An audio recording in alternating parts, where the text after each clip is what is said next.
So who is the enemy? What are we talking about here? Are our national leaders even allowed to say who the enemy is? Listening to some recent interviews on television and so forth, congressional testimony and elsewhere, it might be questioned whether our own national security leadership either knows or is permitted to say who is the enemy. But all of those who have taken that oath of service to the Constitution, to protect and defend the Constitution against all enemies, foreign and domestic, have a responsibility to know who that enemy is, to say it, and to prepare to the best of their ability, and we, the people, to be prepared to meet that threat.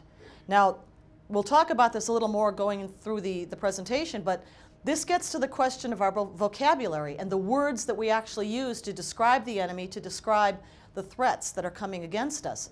Whoever controls that lexicon and controls the words that we use, we, the people, as well as our national security leadership, they control the decision-making response to that threat.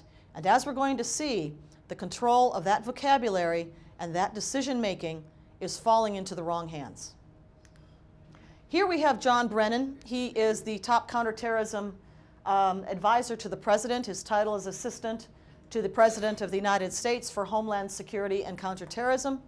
And we have him speaking a couple of years ago, saying jihad is a holy struggle for a moral goal.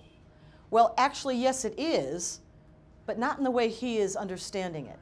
Jihad is a holy struggle, a legitimate tenet of Islam. Yes, it is.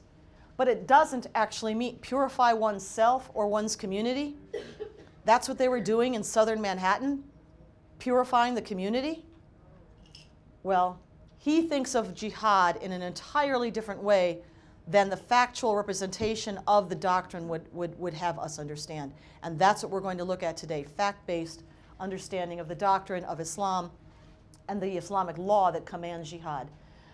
Just as a further example, last year, Mr. Brennan suggested and urged the White House to reach out to Hezbollah and to find the moderates within Hezbollah so that we could talk to them and maybe come to some kind of an understanding.